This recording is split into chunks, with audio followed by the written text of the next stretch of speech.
안녕하십니까. 어제 신규 확진자가 718명이 발생했습니다. 주말 사이에 확진자 1000명을 넘기면서 사회적 거리두기를 3단계로 격상할지에 대한 관심도 높아지고 있는데요. 정부는 3단계 격상은 마지막 보루라며 주중 흐름에 따라서 격상 여부를 결정할 것이라고 발표를 했습니다.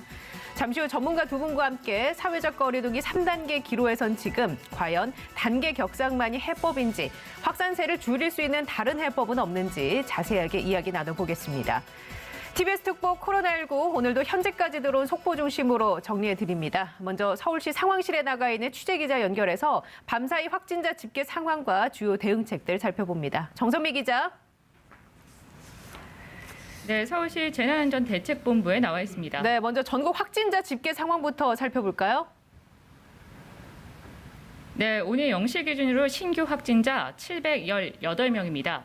어제 확진자 수가 처음으로 1000명을 넘겼는데요. 오늘은 700명대로 떨어졌습니다. 감염 경로를 보면 국내 발생이 682명, 해외 유입이 36명입니다. 국내 발생 확진자를 지역별로 분석해보면 경기가 가장 많습니다. 220명이고요. 다음 서울이 217명, 인천이 36명 등 수도권에서만 473명이 발생했습니다. 비수도권에서는 충남에서 50명을 넘겼고 경남, 광주, 충북에서 20명대, 부산과 대구, 경북, 강원에서 10명대 등 전국 모든 지역에서 감염이 일어났습니다. 해외 유입은 검역에서 17명이 확인이 됐고 지역으로 돌아가 19명이 확진 판정을 받았습니다. 누적 확진자 이제 43,484명입니다. 이중 위중 중증 환자는 185명으로 어제보다 6명 늘었습니다. 사망자는 7명이 늘어서 누적 사망자는 587명이 됐습니다. 네, 주말 동안 연일 최고치를 기록하더니 결국 어제 하루에 1000명 넘는 확진자가 나왔습니다. 그래도 오늘은 다시 1000명대 아래로 떨어졌어요. 네, 어제 서울에서 400명에서 1명 빠진 399명이 나왔고 경기도도 처음으로 300명을 넘겼습니다. 이를 신규 확진자가 연일 최고치를 경신했었는데 오늘은 경기와 서울 모두 200명대입니다. 휴일이라 검사 건수가 줄어든 영향으로 추정됩니다. 하지만 국내에서 첫 확진자가 나온 1월 이후 지금이 최대 고비입니다. 지역사회 전반에 퍼져 있던 무증상자에 의한 조용한 전파가 확산이 되면서 소규모 집단 감염이 여기저기서 산발적으로 발생하고 있고 이 집단 감염으로 인한 2차, 3차 감염이 또 일어나고 있습니다. 어제도 서울 곳곳에서 추가 확진자들이 쏟아졌는데 송파구, 중랑구, 성동구에서 가족 감염이 잇따랐고요. 강서구에서는 성석교회 관련 이 집단 감염 관련 확진자가 추가로 10명 이상 나왔습니다. 사흘 만에 관련 확진자가 150명이 넘었습니다. 또 경기도 수원 요양원으로 파진 종로 음식점 파고다 타운과 관련한 집단 감염 확진자는 정오 기준으로 270명이 넘었고 중국 콜센터 감염 교외로 퍼져서 추가 확진자 연일 나오고 있습니다. 경기 부천에서는 선제 검사를 진행한 한 요양병원에서 70명의 감염이 확인돼서 병원 전체가 코호트 격리되기도 했습니다. 이 병원 80대가 넘는 환자가 40명이 넘는 것으로 조사됐습니다. 네, 고령층의 확진은 위중, 중증 환자로 이어지는 것이 문제잖아요. 지금은 또 위중증 환자를 수용할 병상도 많이 없고 어떻습니까? 맞습니다. 수도권에서 중증 환자가 치료받을 수 있는 병상은 이제 전담 병상 8개를 포함해서 13개가 남았습니다. 중환자 병상 가동률이 90% 정도의 수준입니다. 서울을 비롯한 수도권의 일일 신규 확진자 비율이 전체 한 75%가량인데 확진자 10명 중에 8명 정도가 수도권에서 나오다 보니까 이 수도권 치료 병상이 포화 상태입니다. 수도권의 감염병 전담 병상이 2,300개 정도가 됐는데요. 전체의 20%인 440개 정도 병상만 남아있고 또 즉시 사용 가능한 병상은 이보다 적다 보니까 확진됐지만 병상이나 생활치료센터로 옮겨가지 못하는, 배정받지 못하는 환자도 늘고 있습니다. 이렇다 보니 서울시는 어제 긴급 비상대책회의를 열고 오늘부터 임시 선별 검사소 56개소를 추가로 설치하겠다 이렇게 밝혔습니다. 서정엽 서울시장 권한대항의 이야기 들어보시죠. 공원이라든지 구민회관, 또 주요 역사, 대학가 등 다중들이 밀집하는 지역을 선정해서 추가로 설치 운영하도록 하겠습니다. 증상 여부, 확진자 접촉 여부와 관계없이 원하는 모든 시민을 대상으로 선제 검사를 실시할 것입니다.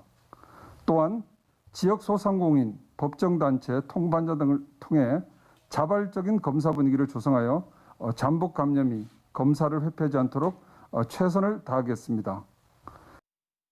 기존에는 확진자의 접촉자라든지 역학조사 결과에 의해서 관련 있는 사람들만 무료로 검사를 받았었는데 이번 선제 검사는 원하는 시민 누구나 무료로 검사를 받을 수 있다는 얘기죠?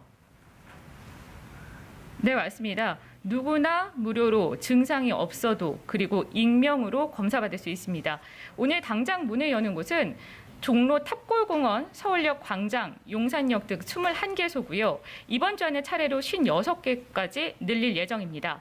그동안에 이제 코 속으로 면봉을 깊게 찔러 넣어서 검체를 채취하는 방법을 사용을 했었는데 오늘부터 증상이 있다면 이 침, 타액을 활용해서 30분 안에 검사 결과를 알 수 있는 신속 항원 검사도 도입이 됩니다. 하지만 시는 이 타액 PCR 검사보다는 기존 비인두 도말 PCR 검사가 정확도가 높기 때문에 원칙은 코 속 검사로 진행한다고 밝혔습니다. 경기도는 병상 확보를 위해서 대학교 기숙사를 긴급 동원했습니다. 내일부터 중학교, 고등학교 전면 원격 수업에 이어서 서울의 유치원과 초등학교도 전면 원격 수업으로 들어간다고요.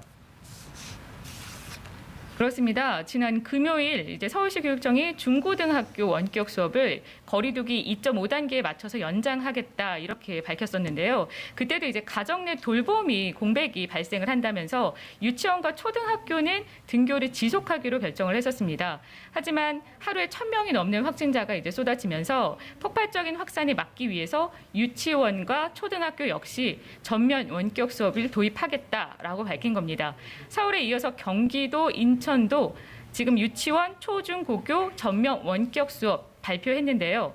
내일부터입니다. 내일 15일부터 올해 연말 31일까지 진행됩니다. 전면 원격 수업은 거리두기 3단계 조치에 준하는 조치인데 이번에 그동안 예외였던 소규모 학교, 농산 어촌, 특수학교 모두 포함됐습니다. 졸업식, 종업식도 모두 비대면으로 진행됩니다. 다만 돌봄이 필요할 경우 그리고 또 학교가 진행 중인 학기말 각종 평가나 진학상담 같은 경우는 밀집도 3분의 1에 방역 수칙을 준수하는 한에서 학교장이 결정해서 진행하기로 했습니다. 교육청은 초등학교와 특수학교 돌봄 공백에 대비해서 긴급 돌봄에 준해서는 돌봄 교실을 운영하기로 했고 유치원도 이제 방과 후에 가정 돌봄이 어려운 원하는 돌봄 서비스를 받게 했습니다. 지금까지 서울시 재난안전대책본부에서 전해드렸습니다. 네, 보도본부 정선미 기자와 함께 얘기 나눴습니다. 수고하셨습니다. 계속해서 국내외 코로나19 상황과 이슈 전문가 두 분과 함께 살펴봅니다. 먼저 설대우 중앙대 약학대학 교수 모셨습니다. 안녕하십니까? 네, 안녕하세요. 네, 강양구 과학전문기자와도 함께 얘기 나눠봅니다. 반갑습니다. 네, 안녕하십니까? 일단 주말에 확진자가 1,000명이 넘었다는 소식을 드리게 됐습니다. 두 분께서도 이런 상황이 계속되면 연말에 확진자가 1,000명까지 나올 수 있다고 여러 차례 이 프로그램에서 말씀을 해주셨는데 저희가 예상한 시기보다는 좀 빠르지 않았나 싶거든요. 어떻게 보십니까? 이렇게 급격하게 확진자가 많이 나온 이유 뭐라고 보시는지? 네, 말씀하신 대로 좀 빨리 나온 측면이 있습니다. 몇 가지가 있는데요. 첫째 하나 제가 좀 짚고 싶은 것은 10월 말에 헬로윈 데이가 있었습니다. 이 헬로윈 데이를 우리가 적절히 통제하지 못했다는 것이 지금 되돌이켜보면 상당히 뼈아프다. 이런 생각이 듭니다. 근데 그때 당시에는 헬로윈 데이와 연관된 그런 집단 감염은 나오지 않지 않았나요? 그렇습니다. 예. 그런데 나오지는 않았는데 지금 지나놓고 보면은 그때 우리가 미처 추적하지는 못했지만 조용한 전파가 상당히 일어났었던 것으로 생각이 됩니다. 또 하나는 그 부분 관련해서 시위도 있었거든요. 특정 단체의 시위도 있었습니다. 이것도 우리가 좀 주목해 볼 필요가 있을 것 같습니다. 세 번째는 3단계 조치를 5단계로 재편하는 등 방역 경제를 아우르겠다고 하는 정부의 조치는 적절하다고 평가는 됩니다. 그런데 계속 저희들이 얘기했던 것은 그럼에도 불구하고 방역의 무게가 많이 가 있어야 된다 그랬는데 그렇지 못했다고 하는 점을 좀 지적할 수 있을 것 같아요. 다른 하나는 동시에 단계를 올리더라도 그러니까 우리가 첫 번째 3단계로 있을 때 2.5단계를 언제 갔느냐 하면은 9월 초에 갔습니다. 예. 그때는 단계를 올리게 되면서 거리두기를 하게 되면은 사람들이 실외로 나갈 수 있는 여건이 됐었어요. 네. 그런데 지금은 단계를 올리더라도 사람들이 기온 때문에 외부로 나가기는커녕 실내로 모여들 수밖에 없는 지금 상황이거든요. 오늘 바깥 아침 온도도 굉장히 추웠잖아요. 그렇습니다. 그렇기 때문에 이런 요인들 때문에 급속히 환자가 늘어난 것으로 생각이 되고 특히 임계점, 즉 스레숄드라고 하는 중요한 개념이 있는데 네. 환자가 특정 숫자 이상으로 나오게 될 경우에는 예. 폭발적으로 늘어나면서 진단검사를 동원하거나 이렇게 한다고 해서 그 확산세를 단기간에 끊기는 어렵거든요. 그렇기 때문에 지금은 그 임계점을 어느 정도 초과한 것으로 보여서 여러 가지 수단이 단기적인 효과를 거두기에는 굉장히 어려운 상황에 와 있다. 그래서 지금 이 어려운 국면을 맞고 있다. 이렇게 정리할 수 있을 것으로 생각합니다. 지금 대략 한 5가지 정도의 이유를 주셨는데 여기에 덧붙이실 이유가 있을까요? 이렇게 폭발적으로 확진자가 증가한 배경에 대해서요. 네, 이제 가장 중요한 배경은 설 교수님께서도 마지막에 강조를 해주셨습니다. 날씨 요인인 것 같습니다. 예를 들어서 5월이라던가 아니면 8월에 그 집단 감염으로 인한 유행이 생겼을 때는 어쨌든 간에 날씨가 좋았기 때문에 정부에서 통제를 하고 거리 두기를 강제하고 날씨가 좋기 때문에 실내 활동을 좀 줄일 수 있는 영향이 있었잖아요. 예. 그런데 지금은 이 겨울 요인이라고 하는 실내 활동을 할 수밖에 없는 상황이랑 겹치다 보니까 네. 정부에서 거리 두기를 강제하고 시민들의 참여를 독려하더라도 기본적으로 바이러스 확산이 굉장히 용이한 구조이기 때문에 이 상황을 지금 막지 못하고 있는 상황이라는 생각이 듭니다. 저희가 사실 여름부터 겨울철 대유행을 준비해야 한다라는 말을 또 많이 했거든요. 방역당국 스스로도 그렇고 여기 계신 두 분도 그렇고 그럼에도 불구하고 이런 상황이 이제 발생을 했습니다. 어떤 준비가 안 돼 있었던 건지 한번 차근차근 네, 일단 짚어볼까요? 굉장히 안타까운 상황인데요. 이제 기본적으로 이제 항상 제가 거의 1년 가까이 코로나 특방을 하면서 여러 차례 강조해 왔습니다만은 저는 이제 균형 방역이라고 하는 개념을 좀 말씀을 드리고 싶습니다. 그러니까 이제 경제와 방역의 두 마리 토끼를 다 잡는다라는 상당히 어려운 목표를 우리나라 정부에서 계속해서 시민의 협력으로 어쨌든 추진을 해왔지 않습니까? 근데 그럼에도 불구하고 항상 방역이 곧 경제다라는 원칙을 먼저 내세워야 됐었어야 됐다라는 것입니다. 그러니까 조금 더 과하게 방역을 하고 그 과한 방역 때문에 경제 활동이 조금 주춤하더라도 차라리 그런 식으로 하루 확진자 숫자를 계속해서 억제하는 것이 예. 곧 경제도 살리는 상황이라는 원칙을 가지고 계속해서 밀어붙였어야 됐는데 5월 이후에 계속해서 그런 원칙들이 상당히 많이 흔들렸었어요. 그러니까 불씨를 잠재우지 않고 불씨를 계속 네, 타게끔 그렇습니다. 그런데 냈었다는 것이죠. 굉장히 운이 좋았게도 예. 5월 달 혹은 8월 달에 유행의 위험이 생겼을 때는 여러 가지 원인들이 겹쳐가지고 그 유행을 잡았었습니다. 자, 그래서 방역 당국이 더욱더 자신감을 얻었던 것 같아요. 그래서 생각을 해보면 10월 중순경에 1단계로 내리면서 상황이 어떤 상황이었냐면 국내 신규 확진자가 매일 50명에서 100명 정도가 나오고 있는 상황이었었습니다. 네. 그러니까 지금 돌이켜 생각해 보면은 그때 50명에서 100명 정도 신규 확진자가 나오고 있는 상황을 좀 더 억제하면서 겨울을 준비했었어야 됐는데 예. 우리가 지금까지 해온 상황을 보니까 이 정도 상황이 나온다고 하더라도 충분히 우리 의료 체계에서는 감당할 수 있겠구나라고 생각을 하고 1단계로 내려서 거의 그냥 확 풀어줬었거든요. 근데 그게 이제 겨울 변수랑 맞물리면서 지금의 상황으로 나타난 게 아닌가 싶어서 굉장히 뼈아픈 상황이라는 생각이 들고요. 한 가지 더 이제 또 좀 쓴소리를 해보자면은 봄부터 계속해서 겨울 유행 이야기가 되면서 중환자 병상 예. 우리나라가 의료 체계가 감당할 수 있는 수준을 만들어놔야 된다라는 이야기를 정말 모든 방역 전문가들이 한 목소리로 이야기를 했었거든요. 근데 막상 뚜껑을 열어놓고 보니까 된 게 하나도 없잖아요. 근데 그 부분이 굉장히 만약에 이번 겨울이 상당히 어렵게 진행이 된다면 그걸 준비해 놓지 않은 게 클 것 같습니다. 예, 지금 얘기해 주신 것에 덧붙여서 우리가 이렇게 겨울철 대유행을 준비해야 한다라고 얘기는 했지만 준비가 참 미흡했다라고 생각하시는 게 있다면 어떨 게 있을까요? 제가 볼 때는 중환자 병실이 아무래도 예. 제일 문제가 아닐까 싶거든요. 네. 그런데 이제 이거는 한편으로는 이해가 되기는 해요. 왜 그러냐면은 중환자 병실은 만드는 것도 어렵고 단지 병원의 문제가 아니라 거기에 공급이 돼야 되는 인력의 문제가 있기 때문에 늘리기가 쉽지가 않습니다. 그러니까 방역 당국은 이거 늘린다고는 했지만 실제로 안 늘리고 좀 지켜보더라도 이거 뭔가 통제가 되는 거 아니야? 이렇게 생각했을 수 있어요. 그런데 막상 이제 늘려야 되겠다고 생각할 때 그것을 늘릴 수가 없는 것이거든요. 예. 말씀드렸잖아요. 시설에다가 인력이 있어야 되니까 네. 이게 쉽지가 않은 거죠, 이게. 거기에다가 늘리는 방법이 그게 안 되니까 컨테이너 같은 거를 동원을 하는데 이거는 전혀 실효성이 있는 수단이 아니거든요. 예. 이게 되려고 하면 상급 종합병원이나 아니면 중급 규모 되는 병원을 통째로 비워야 되는 것이거든요. 그 오전에 기사를 보니까 수도권에 있는 한 병원의 병원장님께서 병원을 통째로 그 코로나19 전담병원으로 이렇게 이용할 수 있게끔 결정을 하셨더라고요. 그렇습니다. 그러니까 방역 당국도 지금이라도 어떻게 해야 되냐 하면은 중급 규모 되는 병원을 통째로 비워서 완전히 코로나19로 쓰는 거죠. 그래야 교차 감염을 막을 수가 있거든요. 아니면은 인력이 상존한다고 볼 수 있는 상급 종합병원에 한 층을 통째로 그것도 격리 형태로 써야 된다는 거예요.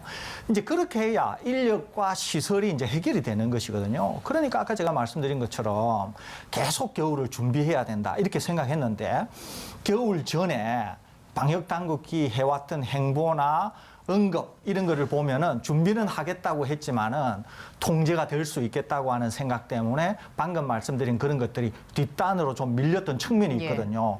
그런데 환자가 갑자기 쏟아져 나오니까 한 5% 정도가 중환자로 된다 그랬지 않습니까? 예. 그러다 보니까 이런 준비가 너무 안 돼 있었다. 이걸 우리가 이제 단적으로 알 수가 있게 된 그러니까 것이죠. 이제 병원 하나를 통째로 비운다고 하더라도 사실은 중환자를 진료하는 데는 사실은 큰 도움은 안 됩니다. 음압병실의 그렇습니다. 규모가 갖춰져 있지 그러니까 않으니까. 병원 한 동을 다 비우면은 지금 이제 코로나19 확진 판정을 받으면은 크게 이제 세 가지로 이제 환자들을 분류할 수가 있는데요. 하나는 의료진의 처치가 거의 필요 없는 분들이 있습니다. 예. 이분들 같은 경우에는 심지어는 자가격리를 해도 되는데 네. 자가격리를 하면은 가족이나 지역사회 전파 가능성이 있기 때문에 생활치료센터에 격리를 하죠.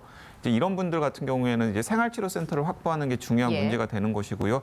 다른 분들은 흔히 우리가 경증 환자라고 분류하는 분들입니다. 네. 그런 분들은 증상이 있어요. 그래서 의료진의 처치가 필요하고 자칫 잘못하면 중증으로 이어질 가능성이 있기 때문에 계속해서 모니터링을 해야 됩니다. 그런데 지금 그런 분들이 입원할 곳들이 없어가지고 입원 대기 중인 경우가 많거든요. 예. 근데 이번에 병원 하나를 통째로 비우면 마치 2월, 3월에 대구 동산병원이 그런 역할을 했던 것처럼 예. 그런 환자들을 한꺼번에 수용해가지고 처치를 할 수 있는 데는 굉장히 도움이 될 것으로 보입니다. 근데 문제는 뭐냐면 그렇게 병원 한 동을 다 비운다고 하더라도 그 병원 한 동에 코로나19 위중 환자나 중증 환자를 격리해서 처치할 수 있는 중환자 병상가 마련되어 있지 않다라는 것입니다. 예.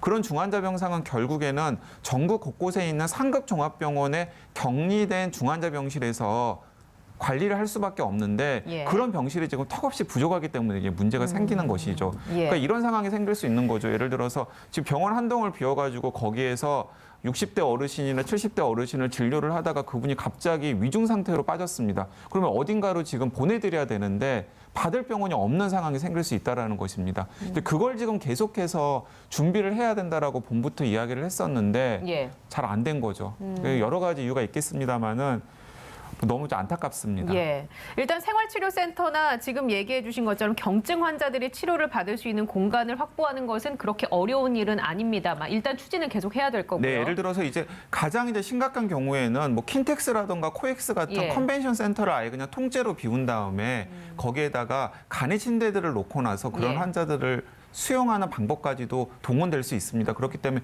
그것은 그렇게 큰 문제가 안 되는데 문제는 무엇이냐면 예를 들어서 뭐 에크모 장치라든가 인공호흡기 장치라든가 그리고 숙달된 중환자실에 격리된 상태에서 위중 환자나 중증 환자를 봐야 되는 상황은 사실은 지금 진짜 몇 개 안 남아 있는 상황이거든요. 예. 알겠습니다. 자, 많은 분들이 이런 상황 속에서 아마 그럼 제일 궁금한 부분은 1,000명을 오가는 이런 확산세가 언제까지 지속이 될 것인가라는 부분입니다. 어떻게 보십니까? 이 1,000명을 넘은 이 추세가 꺾여서 조금은 그래도 안정세로 들어가서 우리가 좀 불안에 떠는 일은 없어야 될 텐데 그런 상황에 갈지 아니면은 더 뚫고 올라가서 정말 붙잡을 수 없을 정도로 수치가 높아질지. 제가 전망하기로는 불행하게도 더 뚫고 올라가서 12월 말에는 제가 생각할 때는 2,500명까지 가지 않을까. 이 일일 생각이 신규 확진자 수가. 그렇습니다. 그런 이유가 일이, 있는데요. 그런 일이 있어서는 안 될 것 네. 같습니다. 예. 이유가 있는데요. 우선 하나는 뭐 여러 가지를 들 수 있겠습니다만은 우선 하나는 지금 오늘 이제 700명 따로 줄어들었잖아요. 예. 근데 언제나 제일 중요한 것은 수목금토라 그랬죠. 수목금토입니다. 거기에다가 심지어는 단계 조치가 되었던 어떤 조치가 되었던 조치가 되어서 다소 둔화가 되더라도 겨울 요인이기 때문에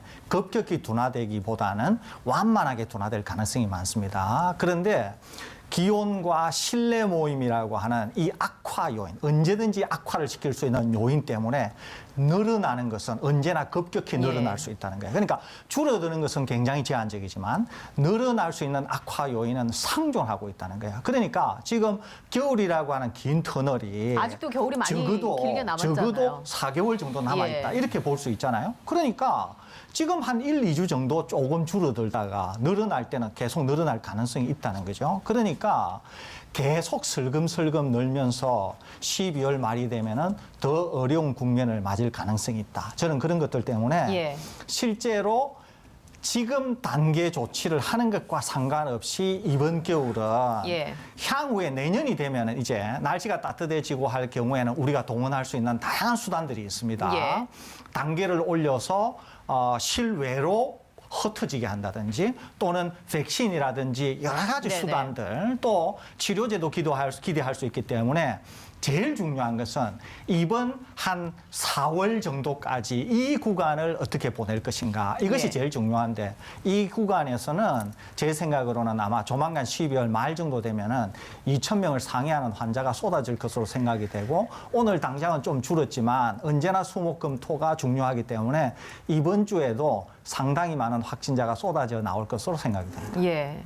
이 추세를 어떻게 전망하십니까? 네, 사실 설 교수님 예측이 항상 맞아서 네. 지금 굉장히 좀 걱정스럽긴 한데요. 저도 대부분 같은 의견입니다. 상황이 굉장히 좋지 않은데 일단은 이 8월 유행과 비교를 한번 해보겠습니다. 8월 유행이 한 400명 때까지 441명. 그렇죠. 441명까지 나왔다가 100명대 미만으로 줄어드는 데까지 걸린 시간이 2달 정도가 걸렸습니다. 근데 당시는 굉장히 외부 여건이 좋은 상황이었습니다. 밖에 나들이가 장마가 좋고. 끝나고 예. 날씨가 굉장히 좋아서 외부 활동을 하기에 최적의 상황이었는데도 불구하고 400명 이상으로 올라간 하루 확진 환자 숫자가 100명 미만으로 줄어드는데 걸리는 시간이 2달 정도 걸렸거든요. 근데 지금 비교를 해보면 지금 12월 중순에 딱 1,000명 정도가 나왔지 않습니까? 그러면은 그때와 비교했을 때 좋은 상황이 하나도 없습니다. 그리고 숫자는 훨씬 더 많죠. 그렇기 때문에 제가 생각하기에는 최소한 봄 정도가 되어야 300명, 400명대 미만의 확진 환자 숫자로 떨어지지 않을까 하는 생각이 들고 그렇다면은 이번 겨울을 계속해서 아주 양호하게는 500명에서 1,000명대 정도의 확진 환자 숫자가 나오는 것으로 그리고 진짜 심한 경우에는 방금 설 교수님께서 말씀하신 것처럼 1,000명에서 2,000명대의 하루 확진 환자가 나오는 상황을 계속해서 버티면서 넘겨야 된다는 상황이 예. 생기는데 그런데 1,000명 이상의 확진 환자 숫자가 한 달, 2달 계속해서 나오게 되면은 진짜 우리 의료 체계가 감당할 수 없는 상황이 네. 되거든요. 예. 그렇기 때문에 어떻게든지 간에 1,000명 수준에서 좀 막아야 되지 않을까 하는 좀 긴박한 마음을 가지고 있습니다. 그 막기 위해서 정부가 방역 당국이나 전문가들이 3단계에 대한 그 고민을 좀 하고 있는 것 같습니다. 주말에 많은 분들이 뉴스에 귀를 기울이셨을 것도 같은데 대통령께서 3단계는 마지막 수단이다라고 얘기를 하면서 불가피하면 과감한 결단을 해야 한다라고 얘기를 했거든요. 거리두기 3단계 가게 될 거라고 생각하시는지요? 저는 못 간다고 봅니다. 단적으로 못 간다고 봅니다. 왜 그렇게 보시죠? 두 가지 이유가 있습니다. 하나는 가도 효과가 없다는 게 하나가 있고요. 두 번째는 갔을 때 효과가 없다. 이렇게 될 경우에는 상당한 책임 문제가 불거질 수 있기 때문에 못 간다. 이 두 가지입니다. 우선 하나씩 짚어볼게요. 예. 효과가 없을 거다. 이렇게 이해하는 이유가 있습니다. 그것은 아까 말씀드린 것처럼 임계점, 스레숄드를 넘어갔다는 거예요. 그렇기 때문에 지금은 효과를 기대할 수 있는 수단을 동원하기가 어렵다는 거예요. 첫째. 두 번째는 우리가 5단계로 개편했을 때 1단계와 1.5, 2단계, 1.5, 2단계가 하나고 그다음에 2.5와 3단계가 하나입니다. 이때 1.5에서 2.5단계, 그러니까 2.5단계와 3단계는 전국적 유행 양상이고 예. 1.5와 2는 지역적인 유행 양상이거든요. 그러니까 2단계에서 2.5단계를 갈 때는 상당히 과감하게 갔었어야 된다는 거예요. 예. 그런데 이때 실기했다는 거죠.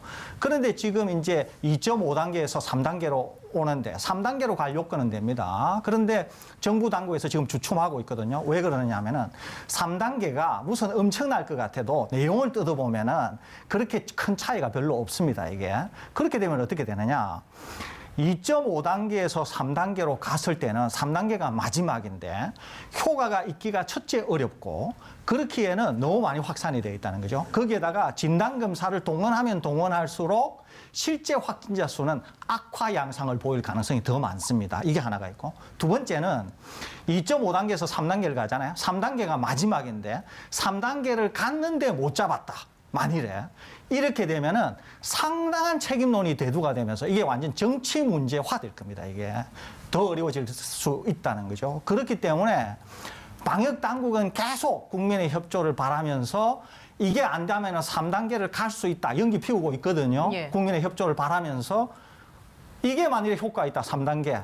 바로 갔을 겁니다. 국민에게 협조를 바라면서 국민에게 무슨 얘기를 할 게 아니라 3단계를 갈 건데 3단계를 못 가고 있다는 거죠. 그래서 예. 저는 방금 이런 이유 때문에 90% 정도의 확률로 3단계 못 갈 거다. 저는 이렇게 보고 있습니다. 그 3단계가 되면 가장 크게 달라지는 게 어떤 게 있을까요? 3단계가 일단? 되면 가장 크게 예. 달라지는 것은 무엇이냐면 이제 백화점이라든가 이런 예. 다중이용 시설의 이용이 중단되는 것입니다. 근데 이제 문제가 되는 것은 무엇이냐면 방금 설 교수님께서도 뜯어보면 2.5단계와 3단계 사이에 방역면에서 큰 차이가 없다라는 말씀을 하셨는데 그게 사실은 상당히 진실에 가깝습니다. 예. 왜냐하면은 제가 지금 다시 정부의 이 5단계로 나눈 다음에 이 기준들을 세세하게 살펴보면은 정부는 3단계 같은 조치는 있을 수 없다라는 생각에서 3단계 사항들을 만들어 놓은 예. 것 같습니다.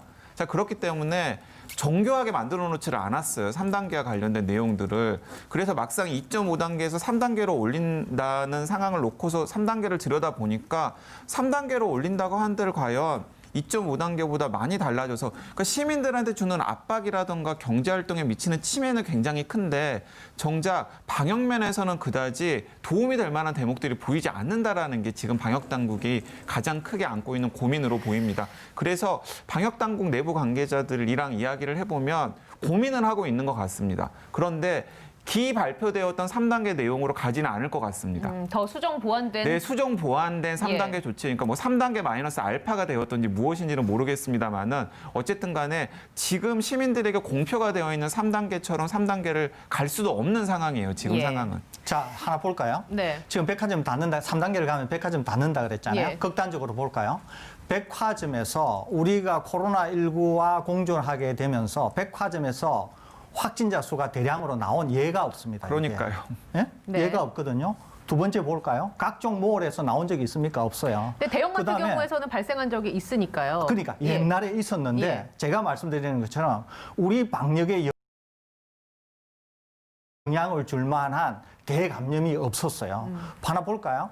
지금 지하철에서 매일 출퇴근하는 그 사람 많은 데서도 우리가 줄목할 만한 감염이 없었어요. 자, 3단계 조치를 지금처럼 하면 되는 게 아니라 어떤 3단계 조치를 해야 되느냐. 3단계 조치에 있어서의 핵심은 거리두기라고 할 경우에 거리두기의 문제는 뭐냐 하면은 모든 사람들이 재택근무를 하는 게 동반돼야 되는 거예요.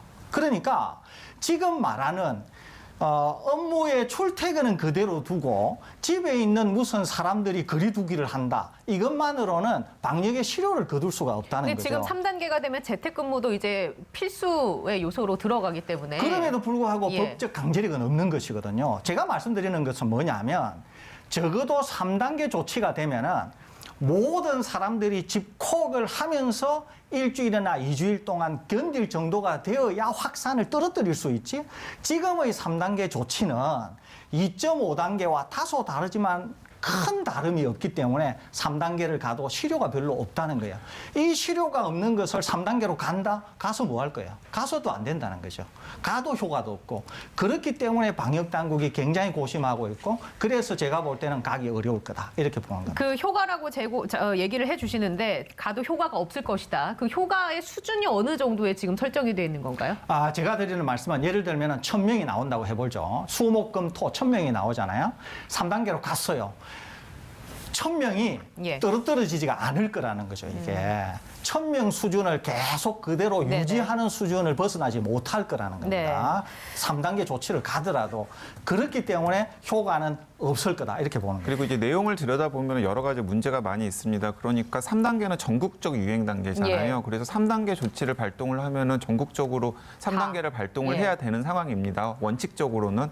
그런데 지금 확진 환자 추이를 보면은 사실은 전국 유행이라고 하기에는 역부족입니다. 왜냐하면 하루 확진 환자의 70% 이상이 수도권에서만 집중적으로 나오고 있는 상황이거든요. 그러니까 수도권의 상황과 그리고 광역 대도시의 상황과 그리고 수도권과 광역 대도시가 아닌 지역의 상황이 예. 굉장히 다르단 말이에요. 근데 3단계는 일시적으로 전국적으로 이걸 수행을 해야 그나마 효과가 좋지 않을까요? 근데 꼭 그렇지도 않은 것 같습니다. 그리고 수도권의 상황도 그런데요. 수도권의 상황도 확진 환자들이 나오는 추이를 보면 서울, 경기, 인천의 넓이가 굉장히 넓잖아요. 특히 이제 경기도 같은 경우가 그런 문제가 생기는데 경기도에서 나오는 확진 환자의 대부분은 서울과 연계고리가 있는 분들이에요. 예. 그러니까 서울로 출퇴근을 하시는 분들이 살고 있는 그러니까 서울의 위성도시들, 규모가 큰 위성도시들에서 주로 확진 환자 숫자들이 나오고 있습니다. 그런데 경기도는 또 도농복합지역이나 농촌 지역도 굉장히 많이 있잖아요. 예. 근데 그런 지역들까지도 통제를 똑같이 해야 되는지를 놓고 생각을 해보면은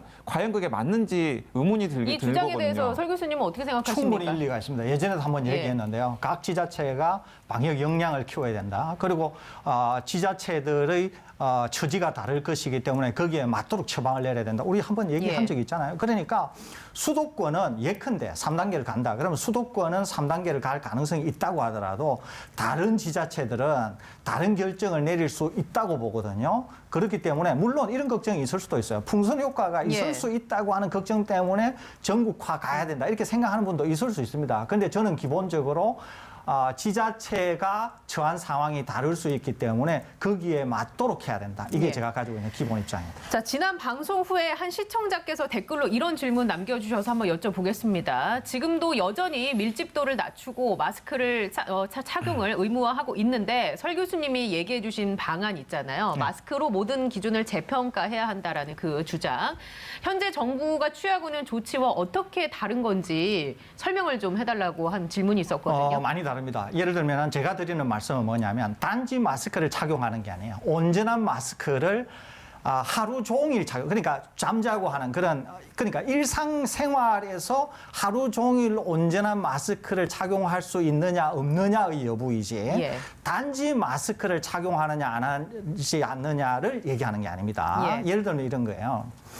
술집이나 식당이나 이렇게 마스크를 조금이라도 벗을 수 있고 다른 사람들과 어울릴 수 있는 시설은 완전히 다 폐쇄 조치를 해야 된다는 거예요. 그것은 짧은 시간이라도 마스크를 벗을 수 있기 때문에 그렇다는 거죠. 예. 그러니까 그냥 일반론으로서 마스크를 해야 된다. 이 개념이 아닌 겁니다. 그러니까. 그러니까 만일에 학원 같은 데서도 식당이 있다고 예를 들어 볼게요. 그러면 학원에서도 식당은 완전히 폐쇄 조치를 하고 수업을 하는 학원은 실내이기 때문에 밀집도를 2분의 1이나 3분의 1로 떨어뜨려야 된다. 이런 얘기입니다. 그러니까 모든 우리나라에 있어서의 시설을 마스크만으로 재평가할 수 있다는 거죠. 그리고 제가 드리는 마스크는 마스크를 온전히 착용할 수 있는가, 또 주어진 시간 전 시간에 걸쳐서 온전히 착용할 수 있는가의 여부를 말씀드리는 거지. 네. 단지 일반론으로서 마스크를 착용한다. 라고 하는 개념은 아니라는 거. 그 말씀 제가 드립니다. 예를 좀 들어볼게요. 그러니까 저는 이제 식당 같은 경우가 특히 그런 경우라는 생각이 드는데요. 이제 식당은 생계형 자영업자들의 마지막 보루라는 판단 때문에 3단계로 올리더라도 매장 내 영업이 가능하도록 되어 있습니다. 그런데 저는 굉장히 안타까운 일이지만은 막아야 된다라고 생각을 합니다. 예를 들어서 식당에서 이런 경우라면 가능할지 모르겠습니다. 모든 식당이 한 테이블에 손님 한 명만 받고요. 예. 그리고 그 테이블이 이 3면이 다 막혀 있는 아크릴판으로 격리가 되어 있는 상황이라면, 그리고 그렇게 손님이 들어와 가지고 밥만 먹고 나갈 수 있는 상황이라면 저는 비말 전파의 감염이 굉장히 낮기 때문에 영업을 해도 된다라고 생각을 합니다. 근데 지금 상황은 그렇지가 않단 말이에요. 일단은 식당에 가면은 식사할 때는 마스크를 벗습니다. 예. 그리고 또 비교적 장소가 좁아요. 그리고 또 식사할 때 보통 말을 하면서 서로 비말을 섞을 가능성이 굉장히 큽니다. 그래서 바이러스 전파의 가능성이 충분히 있단 말이죠.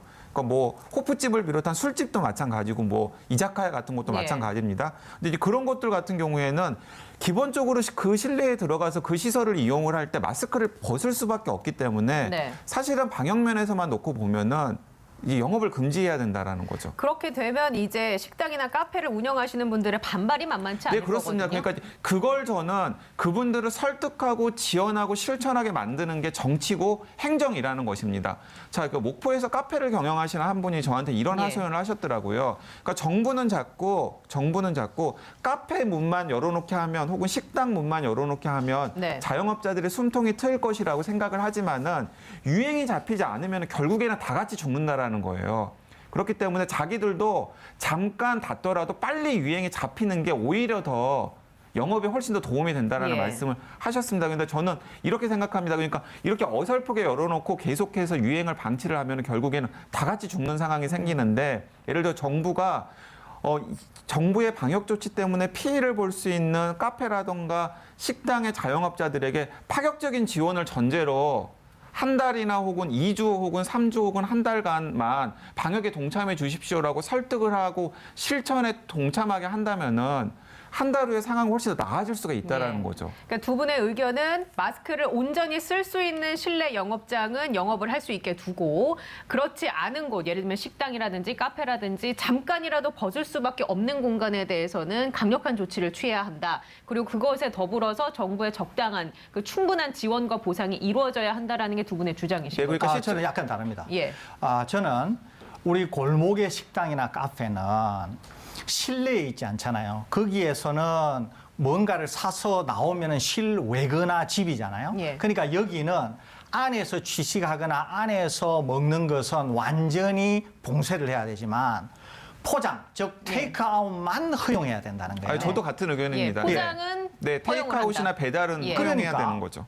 포장만 허용하면서 영업을 할 수 있도록 한다는 거예요. 그런데 백화점이나 몰 같은 데는 실내에 식당이 있거나 음료수점이 있어도 거기서 포장, 테이크아웃을 해도 실내 어딘가에서 마시고 먹을 수밖에 없잖아요. 그러면서 마스크를 벗을 수밖에 없잖아요. 여기는 완전히 봉쇄를 네. 해야 된다는 예. 게 테이크아웃도 안 되도록 해야 된다는 그러니까 거예요. 마스크를 벗을 수 있는 시간과 공간을 아예 다 제외해야 그렇습니다. 그러니까 한다. 완전히 다른 거죠. 예, 예. 그러니까 3단계 조치가 되면은 식당 영업도 다 영향을 받는다고 하는데 그럴 필요가 없다는 거예요. 어떤 식당은 열 수 있다는 거죠. 얼마든지 경제 활동을 공유할 수 있다는 거죠. 제가 왜 이 말씀을 드리느냐 하면은 자, 몇 분이 말씀하셨어요. 지금 우리가 영국처럼 진단검사를 10배 높여야 된다. 이거를 주장하는 분들이 있습니다. 그런데 저는 틀렸다고 보는 거예요. 왜 그러느냐 하면, 자, 영국이 우리보다 인구가 약 1,000만 명 정도 많지만 우리와 인구가 비슷하다고 볼 때 영국처럼 우리가 10배 정도 많이 해야 된다. 네. 왜 틀렸느냐? 영국이 진단검사를 우리보다 10배 많이 하지만 영국이 이 코로나19 전체 기간에서 한 번도 한국보다 사정이 나았던 적이 없습니다.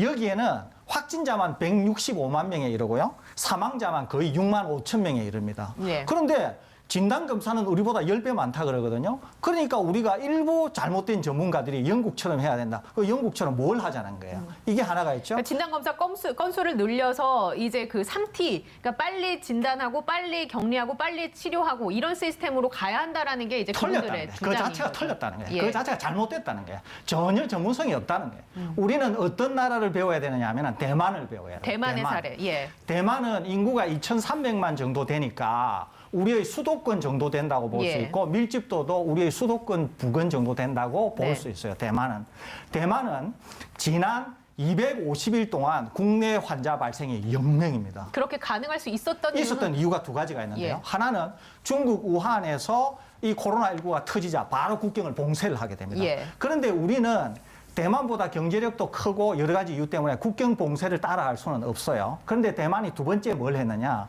마스크를 합니다. 마스크. 예. 마스크를 하게 되는데 대만에서 썼던 마스크를 우리 정부도 배워오게 되거든요. 그러면서 예. 앱도 개발하고 하는 것을 대만에서 배워오게 됩니다.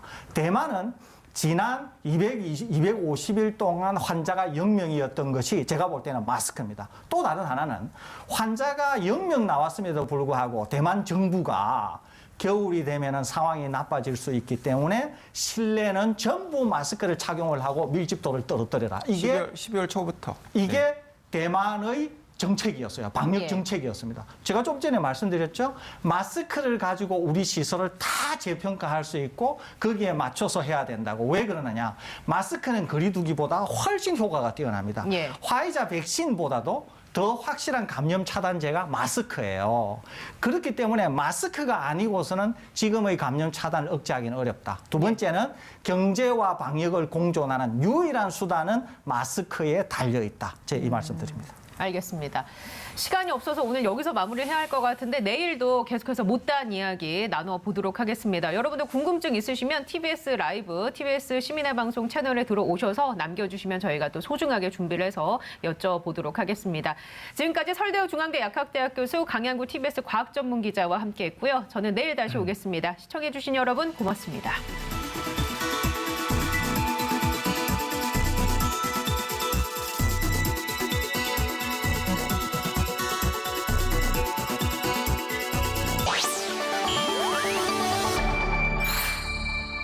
TBS